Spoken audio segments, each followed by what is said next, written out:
ગુજરાતના 15% આદિવાસીઓ આજે પણ વિકાસથી વંચિત છે। આદિવાસી સમાજ એ ગુજરાતનો સૌથી પીડિત, શોષિત અને વંચિત સમુદાય છે। આ વંચિત સમુદાયને ન્યાય મળે એક નાગરિક તરીકે આપણા બધાનું કર્તવ્ય હોવું જોઈએ। અને કોંગ્રેસ પાર્ટીના નેતૃત્વમાં આજે જે આદિવાસી સમાજના ન્યાય માટે જે સંવિધાન સંમેલન યોજાયું, એમાં રાહુલજી જે પ્રમાણેની વાત કરી કે આરએસએસ અને બીજેપીના માણસો એ આદિવાસી સમાજની આદિવાસી તરીકેની ઓળખને ખતમ કરી એને વનબંધુમાં કે વનવાસીમાં ખપાઈ દેવા માંગે છે। વર્ષોથી આદિવાસી સમાજ એ હાસ્યમાં તો ધુકાયેલો છે।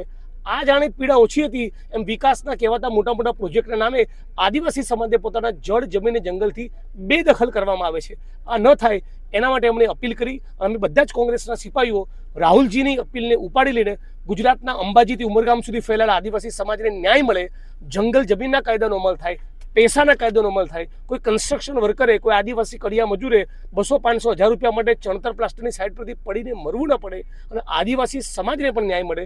આ ગુજરાત એ ફક્ત પૂંજીપતિનું નહીં, દલિત, આદિવાસી, ઓબીસી, વંચિતોનું પણ બની રહે એના માટેની આજે વાત કરવામાં આવી। આજે રાહુલજીએ એપ્સ્ટીન ફાઇલ અને અદાણીના કારણે નરેન્દ્ર મોદીએ જે કોમ્પ્રોમાઇઝ કરવો પડ્યો છે, નરેન્દ્ર મોદીનું કાંડું મરડી રહ્યા છે ડોનાલ્ડ ટ્રમ્પ, અને એના પગલે જેમણે નીતિઓમાં સહી કરવી પડી છે, એ નીતિઓના કારણે ગુજરાતના દેશના ખેડૂતો, શ્રમજીવીઓ, નાના વેપારીઓ અને મેન્યુફેક્ચરર બધા ખતમ થશે, ખૂબ મોટું નુકસાન થશે, એની પણ વાત કરી।